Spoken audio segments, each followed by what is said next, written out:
지금 다운로드 받으세요. Take a look at the current standings. A very close group so far, in fact, with Zess and Losera currently leading with 2 wins and 1 away win.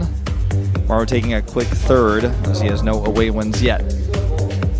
Yeah, only a couple away wins between the two teammates, and reality, he's only played 1 game. He's going to be playing a bunch more. In fact, he's playing in this next game up against herO, and in game number 12, 13, 15. So he's got a bunch of games left over here. That's right. Well, herO, 1 and 2, having a bad day, and this is one of the basically the favorites that we were talking about that might not make it out if he doesn't play on point. Losing a game to morO, you know, there's no shame in that. Losing a game to Super, really no shame in that either, considering how good Super's PvP is, and herO just kind of got outplayed there. But it's time to start turning it around, and if he can't take a win here versus reality, starting to worry for him getting out of this group. Something's going wrong today if herO is not going to win up against reality. But reality is also a fantastic player. Part of the reason why this is the group of death. Basically, every player has results or is, you know, just at least a tier 2 player, I'd say. So reality even doing better nowadays. Did take that first win up against Losera, but does have a very scary lineup ahead of him. herO, Zess, Super, and morO to go. Something I do want to mention briefly as well for herO, he has a warning. So the way that these groups go is wins, away wins, and then warnings. So you compare all 3 of those, that's how you decide the top 3 players if there are ties in wins. That's true. So if he's tied with someone in away wins, he will not be winning that tiebreaker. But guys, let's jump into game number 10 on Dusk Towers. No surrender, no trigger, fingers go.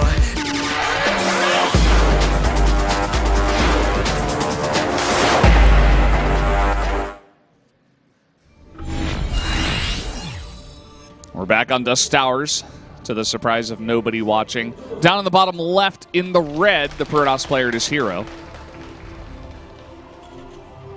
And up here, the top right in blue, one of 2 Terrans in the group, it is reality. Playing his very second game, in fact. We're going to set 10 now, and he was the last player to play. It's kind of how these groups go, so we'll be seeing a lot more of him later on, as you mentioned earlier. He's got 4 games to go. So he plays in game number 10, 12, 13, and 15. So there you go. We are going to be playing set number 16, too, in the first block because of the teammate issue where they have to play each other in the first 2 games. Yeah, set 16. Well, basically set 16 is actually what set 17 would have been if we didn't have the game move forward. So or that's set 15. Yeah, sorry, exactly. So that's why it is occurring. The second block will be a little bit shorter, but that's okay. It's okay, everybody. We get the same amount of games. And it's actually better this way for the fans because it means the break between the 2 will most likely be shorter because the second set is scheduled to start at 6. And so if this goes to like right about 6 or even over 6, then we just don't have a break. So non-stop StarCraft forever, all the time, always. Yeah, and nowadays with the schedule, we had Code yesterday. Unfortunately, Code has ended. We're going to take a little break there. But normally it's like Wednesday, Thursday, Friday, Saturday, Sunday, 5 days in a row. And just so much StarCraft happening over here in Korea. All the time. Especially today. All day long today. All day long today. Today is never-ending day. The last group of challenge. So after this, we're going straight into both kind of premier tournaments. Star League and the Global Star League. So very exciting stuff, as this is kind of the cutoff point, as we do have 3 amazing players in this group, and 3 other players are also amazing, but just like not as amazing by comparison. Just got to put that out there. They get a participation award if they lose. They're good in their own light, in their own way. But this is a group we are in that potentially one of the 3 favorites, or I mean all of them, still could lose and not make it out of the group. But herO is the one that's looking at highest risk right now for not advancing. So you have good micro here by reality, going to knock those shields off right away. using that high ground to his advantage. There's the lockdown to keep him keep that shade out. Yeah, and he wanted to go for a pylon, but it's not going to work out. Not with that many Marines already out on the map. And he's just going to have to go for a bit of a scout. He's prepared for this so well. He had no vision of this whatsoever. He had no, he didn't even know the Adept was coming. Vision-wise, but he knew that it was coming so hard in his brain. Like, he made the attempt to pylon and scout with that Mothership Core look like a silly idea. Like, why would herO have even thought that that was ever going to work with how well he shut that down? Yeah, man. Definitely a Kriegasm moment here for the Terran. Oh, yeah. Pog-champed for sure. Well, we are going to transition. Going to have a bit of a droppy here. It looks like the 6 Marine Widowmine drop. Ooh, Dark Shrine. First of the day. First one with all these PVTs. Oh, look at that scan. Oh, he misses it. Let's like highlight again that he didn't get it. Well, that's unfortunate because with a scan like that, if you don't see it, you kind of weren't really expecting it anyways, but that gives you like, okay, is anything weird going to happen? Scouts, doesn't see it. He did see the Twilight Council, and he's going to make an eBay anyways because he's reality and he's smart, but that's kind of scary. Probably not going to save scans. He's just going to have the ability to make turrets if need be. I just I switched to reality's cam to see if he saw it, just to make 100% sure. And he is so fast, man. These players are unbelievable. Here we go. The Widowmine's coming in. Oh, that was a really scary probe pull there. Like, he almost messed that up. I think he has to drop the second Widowmine here. He's not going to get away with that. Okay. Not going to happen, though. Hitting out some overcharge energy. But he does scout the Dark Shrine, as long as he did click on that. It kind of looks like a pylon, like the warp-in animation is very similar, and actually possibly identical depending on what settings Reality's playing on. He hasn't made any turrets, and he's not saving scans. So these first 2 DTs here will definitely do some damage. Look, 15 and I think like 30. Okay, 45. He's very lucky, actually, on that second CC's energy. Okay, he sees this, and he's going to scan immediately here. Problem is that... Oh, actually, I thought he was going to pick up both DTs. Splits them, though. Where's the wall? Oh, he doesn't lift it. He's not paying attention, I guess. I'm not really sure what was going on there. He shouldn't be attacking this missile turret, actually. He should be attacking the SCVs. I think he just wants to get as much damage as possible. Well, either way, there's no scan. He got it. Yeah, he got it, so... And because there's no scan, this is actually a good idea. Now he can switch into the SCVs. Yeah, I guess there's just barely not enough energy, even still. Oh, this is too much damage. Look at this. Actually, to me, I would wish he were attacking the Marines. If he killed every Marine there, even if he scanned, there would be no way to deal with this. He's going to be able to kill it now. But, finally. And he does have those missile turrets up now, so the harass has ended. I theory craft with this idea a lot. In my games when I go DTs, especially when I was playing like a lot, when I was with Epic's Open, I was like laddering on the Korean server all the time. I always killed the Marines because they're one-shot as well. And then they can't pressure you with follow-up or do anything. It doesn't matter how much money they have because you can like harass them. I'm like a very aggressive player in that sense. But I wonder if killing the Marines might have been better there. As it turns out, he's going to keep harassing here. Going to stop this third CC from finishing. And that's so far behind. I mean, we're seeing a trend here, especially on Dust Towers, where these Protosses just... They put on so much pressure in one way or another, and there's not much that the Terran can do about it. There's already 3 pylons here with the wall of gateways. You're not going to be able to walk up that ramp.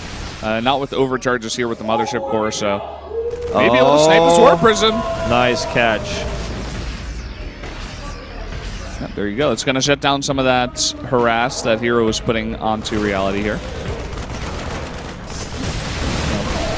And Reality has the ability to drop mules despite all the damage he took, so his economy is still stable. He's got to make sure his mules are, actually mining, but it's like funny right as I say that, like the mule's just not mining.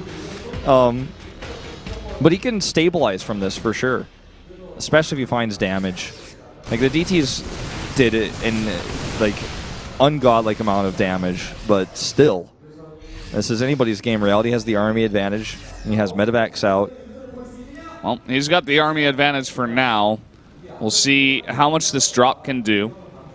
And looks like that was actually spotted by herO. Really nice catch. Yeah, he's got observers everywhere. He is very omnivision. I don't know how to. I don't know. I just pretend He's I didn't say omnivision. that. Oh, he's very omnivision. Yeah. Sounds like a lens and glasses company. Omnivision. It's not even the word. So true. Omnivision does seem like that glasses place that you drive by every day on your way home, Pearl but you're Vision, never man. going to go there. Yeah. You're never going to go there. You already have glasses or contacts, or maybe you just have perfect vision, but you see it every day. Like, maybe the only reason why you know that place exists is because that's how you tell people to get to your house. Like, yeah, make sure you take a right at Pearl Vision. Yeah.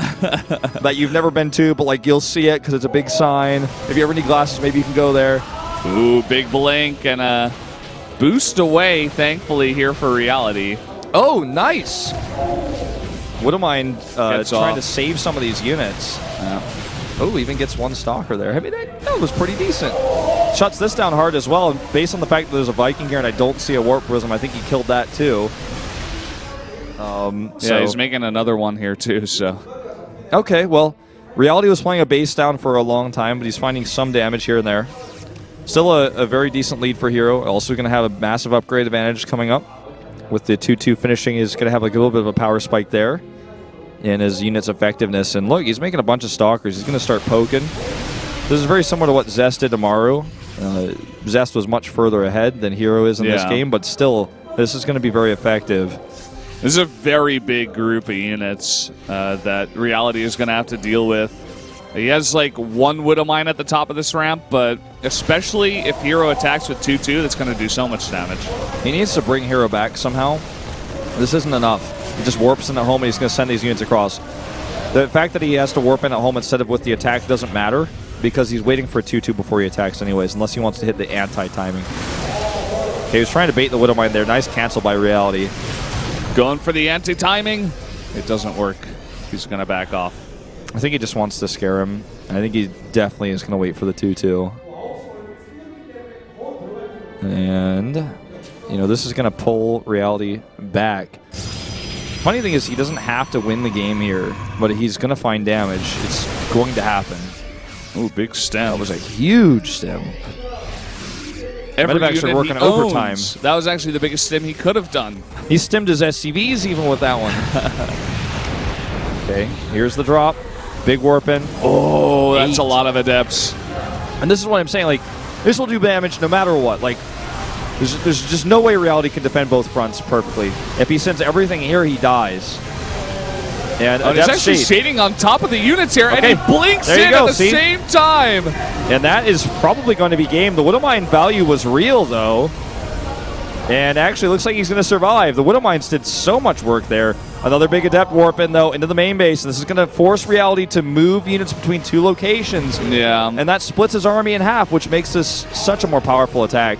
It's essentially Reality surviving for now, but sniping the Liberators makes the second attack a lot stronger and just doing so much damage with these Adepts. There's no response from Reality, so he just warps in again. Our observer just showed us the fact that the Warp Prism is uncontested. There's a Viking that was deterring Warp Prisms from earlier. He doesn't send it up to deal with this. It's just free reign to warp in Adepts. Nothing to deal with this. And that is basically going to be game. He commits to fighting this Protoss army. This is the small part with all the Adepts gone. And he could take a win in this fight. Look, this Immortal doing a lot of damage, but it's not going to be enough. Yeah, it looks like Reality should just barely win this fight. So now we can maybe go back and clean up the Adepts. If you win 2 fights where you have twice the army of your opponent, because he's split in 2, you can sometimes catch up, but nope, he doesn't have enough. Oh, man. He's just got GG. nothing. GG scans even coming out there as herO takes another win. herO didn't look too happy about it either. He gave a weird head tilt. And Took him a while, having a little bit of trouble closing that one out, but he eventually does it, and that's all that matters. Sitting at now 2-2 is herO. And I feel like I don't even have to say it anymore, but that is the 8th home win in a row. Basically only home wins from down. Besides the team From kills the- that you got out of the way, all home wins. So by that metric, it should be Zest, Reality Super, Lucira, Maru, herO winning the next games. That's See if that works out. That's the plan. That's the schedule. Okay. I'm just gonna just give me a second. I'm gonna draw a big W down here. W all over the page. Yeah. Well, that game was pretty straightforward. Reality taking some early pressure, not having a third base, not doing as much damage as you should have, and then herO's like, I got way more bases than you or more stuff than you. Yeah. I am very curious to see this next game, though, Zest versus Super, because Super's looking so good in PvP. Zest is always really good in every matchup, basically, but Super is looking quite good. So quite good, yeah, in fact. Yeah, I'm looking forward to seeing